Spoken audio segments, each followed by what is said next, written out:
I was 3 glasses deep into a Pinot Noir that cost more than my first car, sitting on a terrace in Provence that smelled like lavender and old money. The sun was doing that golden hour thing that Instagram influencers would kill their grandmothers for, and for the first time in 17 years, my blood pressure wasn't trying to punch a hole through my carotid artery. I was watching my daughter, Sarah, laugh at something her fiancé said, and I actually felt my shoulders drop. You know that feeling? When the invisible anvil you've been carrying around since the dot-com bubble burst finally hits the floor? Yeah, that. Then my phone buzzed. It wasn't a polite notification.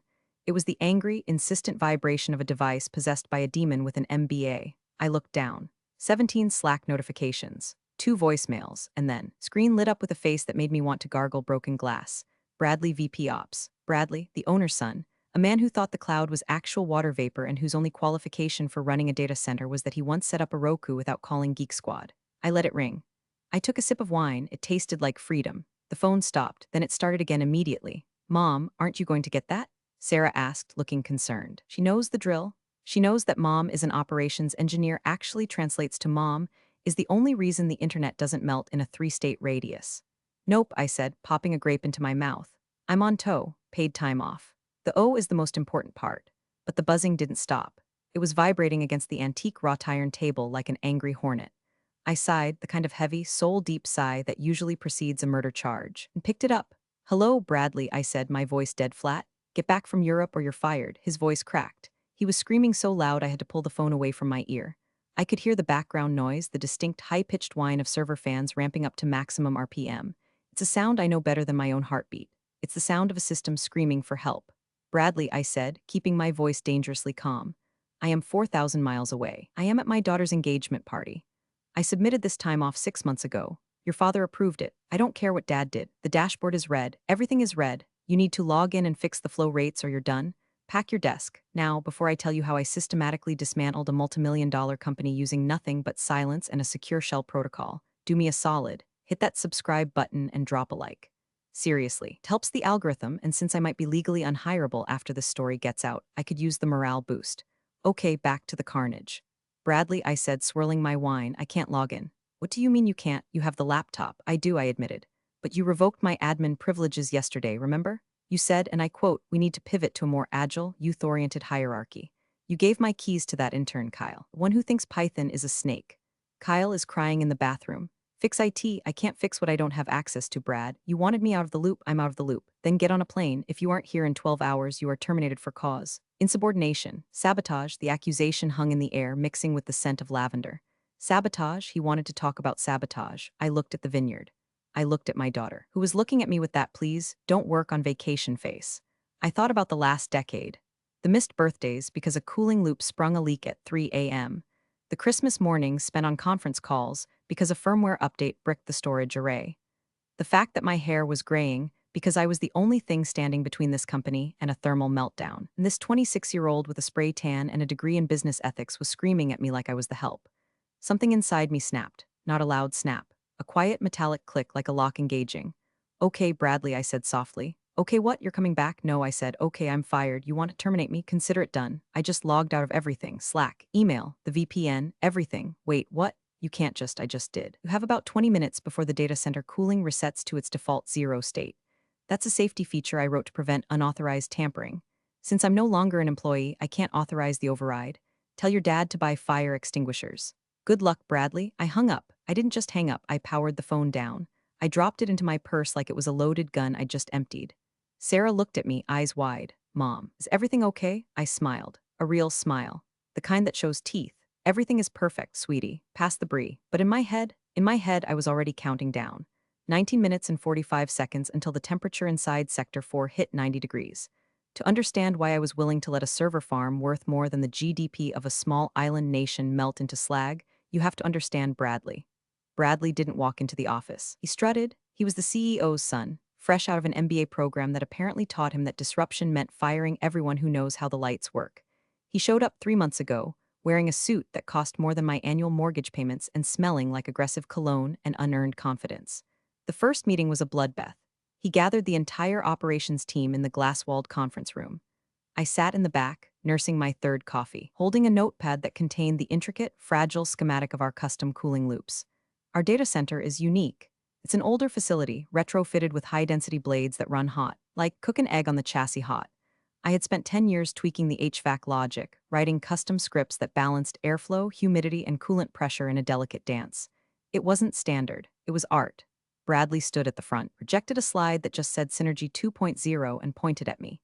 Marissa, he said. He didn't ask my name, he'd just read it off the org chart. You're the lead systems engineer, right? Senior operations engineer, I corrected. And yes, right, see, looking at your salary and your tenure, it feels very legacy. We're moving to a cloud-native, agile mindset. Having one person hold all the tribal knowledge, that's a bottleneck. It's bad scaling. It's not a bottleneck, I said, trying to keep the edge out of my voice. It's a specialized skill set. The cooling system in Sector 4 requires manual load balancing every 48 hours or the pressure valve seize. It's not something you can just automate with an off-the-shelf patch. He laughed. He actually laughed. A dismissive frat boy chuckle. Everything can be automated, Marissa. That's the problem with your generation. You like to tinker. You like job security. We're going to bring in Tech Flow Solutions. They're a third-party vendor, dynamic, young. They'll handle the monitoring for half your cost. My blood ran cold. Tech Flow, I knew them. They were a chop shop. They hired fresh grads, gave them a script, and paid them minimum wage to reboot servers when a light turned red. They wouldn't know a pressure valve from a bicycle pump. Bradley, I said, standing up.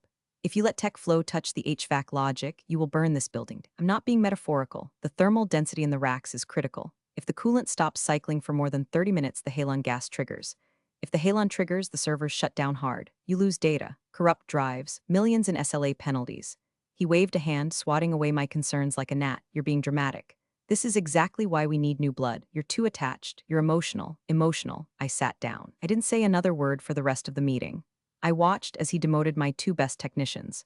I watched as he signed the contract with TechFlow. I watched as he systematically stripped away my access to the budget, the hiring process, and finally, the strategic planning. But he made one mistake. He assumed that because I was legacy, I was stupid. He didn't know that I had hard-coded the cooling protocols myself. He didn't know that the automation he loved so much was actually a script running on my local terminal, authorizing the system to keep pushing coolant every time the pressure spiked. He wanted automation? Fine. The week before my vacation, I initiated what I call the nanny protocol. It's a soft lock sequence. Basically, the system checks for a specific digital token, my personal admin key, every 48 hours. If it sees the key, it assumes mom is home and everything is fine. It keeps the coolant flowing. It balances the load. If it doesn't see the key, it assumes a security breach. It assumes a hostile takeover. And to protect the hardware from unauthorized erratic tampering, it reverts every single setting to the factory default. The factory default for those chillers is off. I tried to warn him. I sent him an email titled Critical System Dependencies Do Not Ignore. He replied with TL. Doctor, enjoy your vacation, Marissa. We've got this. So I packed my bags, I packed my sunscreen, and I packed the only encrypted USB drive that contained the override codes. When he screamed at me on the phone, telling me I was fired, he didn't just hurt my feelings. He triggered the employment termination clause in my own head. I wasn't an employee anymore. Cool. Then my key was no longer authorized. The clock had started ticking the moment he said you're done. Back in Denver, 4,000 miles away from my Pinot Noir, the situation was deteriorating faster than a banana in a backpack. I can picture the scene perfectly because I've lived through the drills 100 times. But this wasn't a drill. The main operations center is a glass fishbowl in the center of the building. Usually, it's a hum of low-level activity, green lights on the wall-sized monitors, a gentle clatter of keyboards. But right now, it would be a disco of red warning strobes. Kyle, the intern who thought Python was a reptile, was likely hyperventilating into a paper bag. The Tech Flow guys, let's call them Tweedledee and Tweedledumbess, were probably staring at the main dashboard, which was currently displaying a cascade of high-temp warnings for Sector 4, Rosa through F. Just reboot the controller. Bradley would be shouting, pacing back and forth in his Italian loafers, sweating through his dress shirt. Why aren't you rebooting it? We tried, sir. One of the Tech Flow guys would stammer. We sent the kill signal to the HVAC master node. It refused the command. What do you mean it refused? It's a machine. It does what it's told. It says unauthorized user, the tech would say, pointing at the screen. We tried using the admin root password you gave us. It's not working. That's because the admin root password Bradley had was for the operating system. It wasn't for the firmware. I had separated those layers 5 years ago after a Russian botnet tried to hijack our thermostat to mine Bitcoin. The firmware layer, the brain that actually tells the valves to open and close, only listened to one user, Brennan Sue. Call her back. Bradley probably screamed, grabbing his phone again. Get her back on the line, but my phone was off. I was eating cheese. She's not answering, sir, Kyle would whisper. Then hack it. You guys are hackers, right? Bypass the firewall. Here's the funny thing about data centers. They are designed to keep people out. especially physical infrastructure controls. You can't just hack a localized cooling controller from the internet if the bridge is down. And the nanny protocol, it burns the bridge. It disables remote port access as a security measure. To fix this, someone had to physically go into the server room, plug a console cable into the maintenance port of the master chiller unit, and enter the 64-character encryption key. The key that was on a USB drive. In my purse, in France. Sir, another tech would pipe up, his voice trembling. The ambient temperature in row C just hit 85 degrees. The fans are running at 100%, but they're just pushing hot air around. The AC isn't blowing cold. Why isn't it blowing cold? The compressors have shut down. They're in safe mode. Safe mode? That sounds good. Safe is good. No, sir. Safe mode means they turn off to prevent the motor from exploding due to conflicting instructions. They're waiting for a manual reset. Bradley would be staring at the wall of screens. He'd see the client names blinking in red: banks, hospitals, logistics companies, real people with real money who were about to experience a very real outage. How long? Bradley would ask, the arrogance finally draining out of him, replaced by the cold, wet dread of a man realizing he just threw a grenade into his own lifeboat. At this rate of climb, the tech would check the graph. The thermal shutdown threshold for the storage arrays is 105 degrees. We're gaining a degree every 90 seconds. Bradley would do the math, or try to. 20 minutes, the tech would say. Maybe less. Open the doors, Bradley would scream. Open the server room doors, get fans, get ice, I don't care. And that is the exact moment the chaos would shift from technical difficulty to physical comedy. I imagined them running to the break room, grabbing bags of ice from the freezer, dragging box fans from the supply closet. It was like trying to put out a forest fire with a water pistol. I took another sip of wine. The sun was setting. It was getting chilly in Provence. I put on a cardigan. Back in Denver, things were just starting to heat up. If you've never stood inside a data center when the cooling fails, you can't appreciate the visceral horror of it. It's not just warm. It's an oppressive, industrial heat that feels heavy in your lungs. In Sector 4, the noise would be deafening. Every server has internal fans, tiny little plastic blades that spin at 10,000 RPM. When the sensors detect heat, they throttle up. Usually they run at 30% speed, a gentle hum. Now, thousands of them were screaming at 100% capacity, creating a sonic wall of white noise that vibrates in your teeth. It smells like burning dust, like ozone, like expensive electronics cooking in their own juices. The hot aisle behind the racks, where the exhaust vents out, would be lethal. We're talking 120 degrees and climbing. The cold aisle, which is supposed to be a crisp 65 degrees, would be creeping past 90. By now, the client tickets were rolling in. At first, it's just automated alerts, high latency, packet loss. Then the humans start calling. Hey, our database transaction time just went from 5 milliseconds to 5 seconds. We can't process credit card payments. That's the regional bank client. Our patient record system is timing out. We have doctors in the ER waiting for scans. That's the hospital network. We're losing $10,000 a minute. Fix it. That's the high-frequency trading firm. Bradley, trapped in the ops center, was watching his career evaporate. He was yelling at the tech flow lead, a guy named Jason who looked like he was 12. Do something, Bradley shrieked, slamming his hand on the desk. We're trying to reroute the load. Jason yelled back, but the virtualization manager is lagging. The CPUs are thermal throttling. They automatically slow down to prevent melting. Everything is crawling. Where are the manuals? Bradley demanded. Marissa must have left documentation. A binder, a wiki, something. Ah, the documentation. See, I did have documentation. I was meticulous. I had a shared folder called Disaster Recovery Protocols HVAC. It contains step-by-step guides, diagrams, and emergency override codes. Remember the Synergy 2.0 meeting? The one where Bradley said we needed to clean up the digital clutter. He had ordered IT to archive all non-active files older than 6 months to a deep storage tape drive to save server space. And since I hadn't had a catastrophic failure in 3 years, because I was doing my job, the system flagged my manuals as inactive. They were currently sitting on a magnetic tape in a warehouse in New Jersey. It might as well have been on the moon. The folder is empty. Kyle cried out, It's just memes. She has a folder of memes. That was true. I did keep a folder of Danny DeVito memes on the shared drive. I named it Essential Workflows to hide it. I chuckled thinking about them opening it in desperation, hoping for a schematic and finding a gif of Danny DeVito eating a hard-boiled egg. She sabotaged us. Bradley roared. This is criminal. It's not sabotage if you deleted the files, sir. Kyle said, finding a spine for the first time in his life. You signed the archive order last month. Bradley turned on him, eyes wild. Don't you quote policy to me. Get down there, open the floor tiles. Maybe there's a manual override valve. We don't know which valve is which, Jason shouted. There are 4 pipes: chilled water supply, return, condenser loop, and refrigerant. If we open the wrong one, we flood the room with glycol or vent high-pressure gas. I don't care. Guess. That is the sound of a man who has lost touch with reality. Guess is not a word you use when dealing with pressurized systems.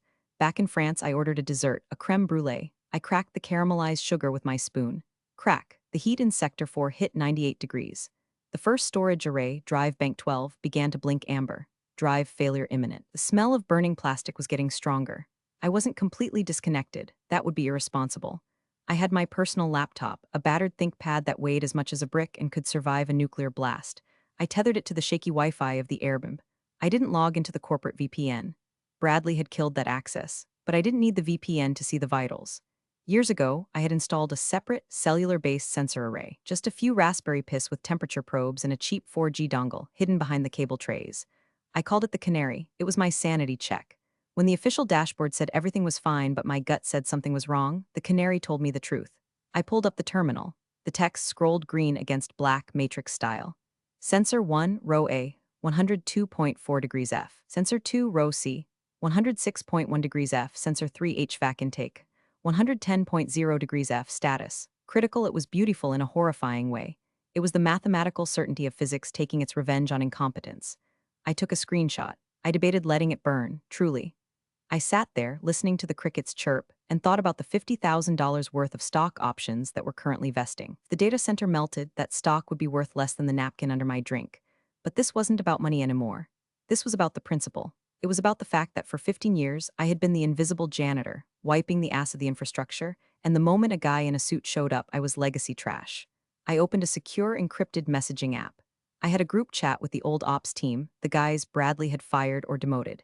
Even Kyle was in it. Lurking, I uploaded a video file I had pre-recorded before I left. Just in case, I hit send. Back in the ops center, every screen on the local network flickered. I hadn't hacked the system. I had simply set a scheduled task on the internal message board to autoplay a specific file if my admin token hadn't been renewed by 4 p.m. on Friday. Bradley's monitor went black. Then, my face appeared. I was sitting in my living room in Denver, holding a mug that said I see dumb people. Hi team, the video, Marissa said. Her voice was calm, almost bored. If you're seeing this, it means I'm not in the building and my admin token has expired. It also means the nanny protocol has initiated. On the screen, Bradley froze. The tech flow guys stopped running. By now, video Marissa continued, the cooling loops have reverted to factory defaults. That means off. You're probably seeing temps in the high 90s. Have exactly 20 minutes from the start of this video until the halon gas dumps. Once the halon dumps, the oxygen is sucked out of the room to starve a potential fire. Humans cannot breathe halon. Get out of the server room.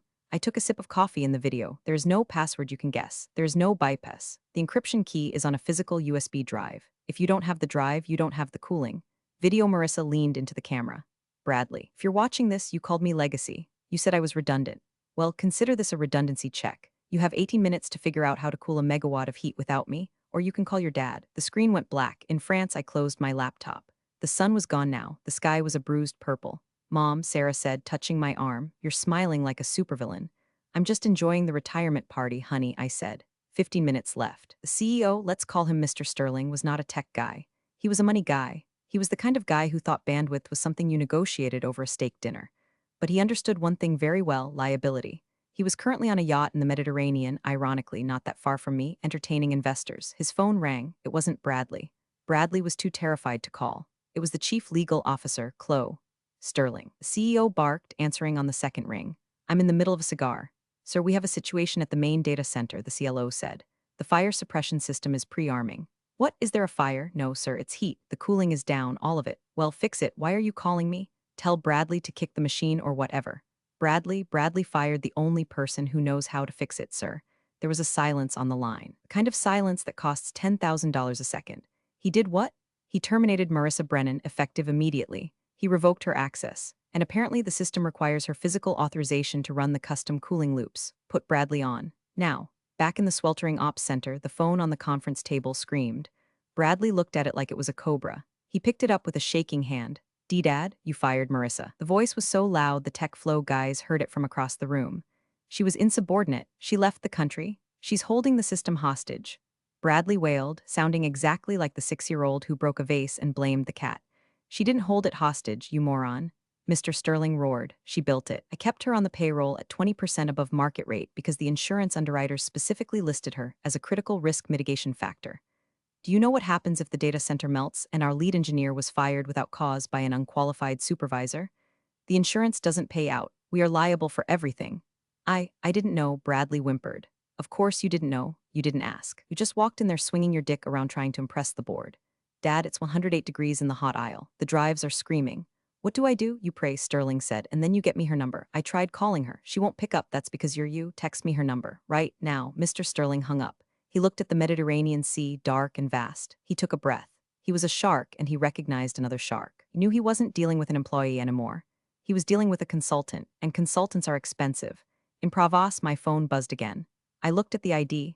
Richard Sterling. I didn't answer. Not yet. You see, in negotiations, the person who speaks first loses, but the person who answers the phone too quickly looks desperate. I let it go to voicemail. Then I waited 2 minutes. Then I sent a text. Hi, Richard. Currently at a family event. Reception is spotty. Is this urgent? Emmett was the most passive-aggressive text message in the history of telecommunications.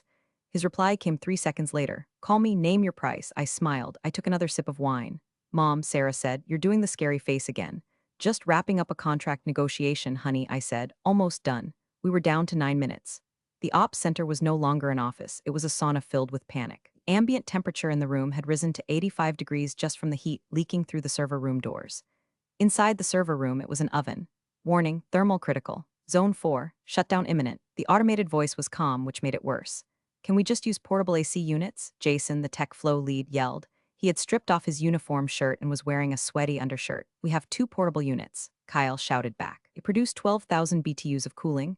The server rack produces 400,000 BTUs. It's like spitting on a bonfire. Find the drive. She must have a backup drive here.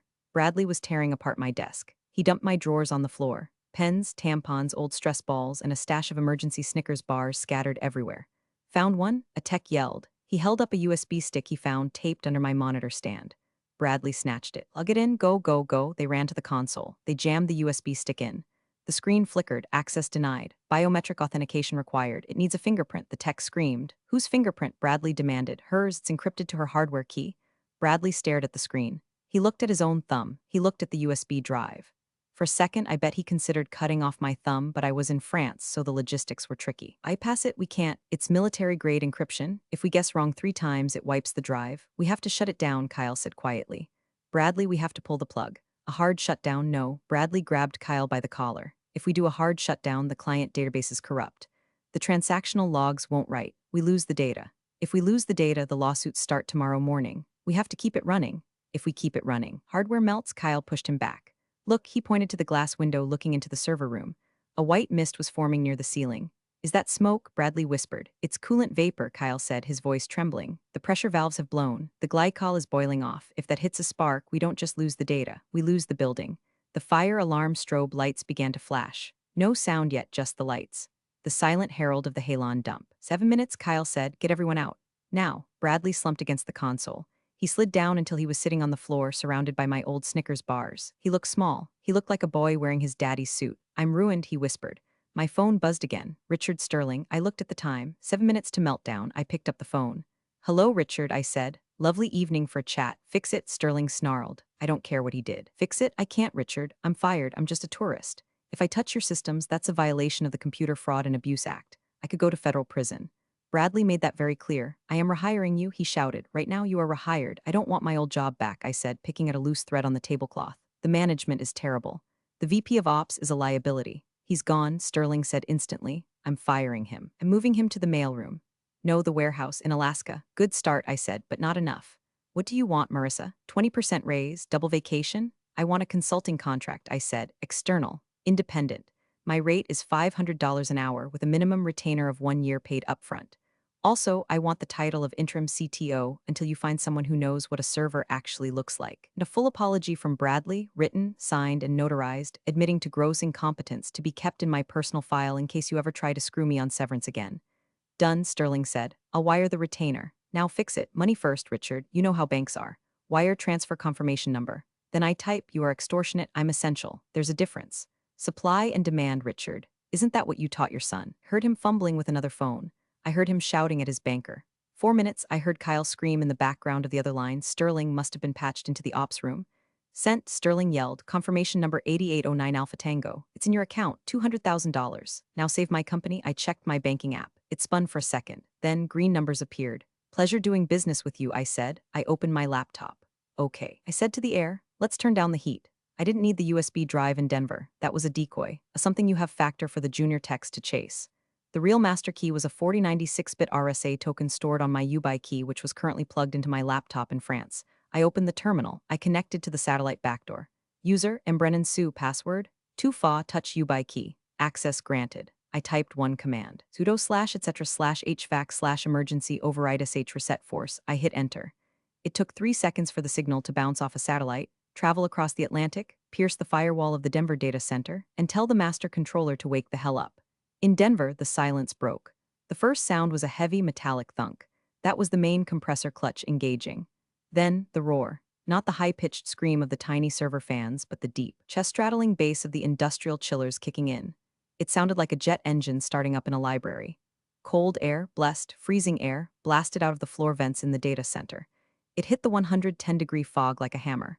The temperature sensors on the wall flickered. 110 degrees Fahrenheit, 109 degrees Fahrenheit, 105 degrees Fahrenheit. The red strobe lights stopped flashing. Halon dump imminent warning vanished, replaced by a calm green text, system normalizing. Kyle slumped to the floor and started laughing hysterically. The tech flow guys looked like they had just seen a ghost. Bradley didn't laugh. He stared at the screen where a new message popped up, a message I had just typed. System restored. Current admin, M. Brennan, CTO. Bradley, please remove personal items from the premises. I closed the terminal window. I closed the laptop. Is it done? Sarah asked. The sun was fully down now, the stars coming out over the vineyard. It's done, I said, disaster averted. The internet lives to stream cat videos for another day. And the angry man, he's having a learning experience, I said. The next morning, the press release went out.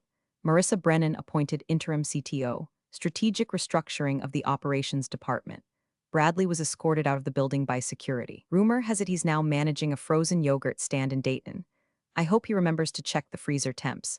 I didn't go back for another 2 weeks. I took the full vacation. I drank the wine. I ate the cheese. When I finally returned to the office, my desk had been moved. I wasn't in the cubicle farm anymore. I had the corner office, the one with the view. And on my new mahogany desk, someone, probably Kyle, had left a small shrine, a framed picture of Danny DeVito and a bottle of sriracha. I sat down in my expensive ergonomic chair. I put on my noise-canceling headphones. I opened YouTube and searched for Danny DeVito eating an egg asmer. I took a sip of my coffee. The dashboard was all green. The cooling was holding steady at 65 degrees. I wasn't just the janitor anymore. I was the landlord. And the rent just went up. Big thanks for watching, you sneaky seniors. Subscribe to keep the coffee pot brewing revenge. Your ex-colleagues won't know what hit him.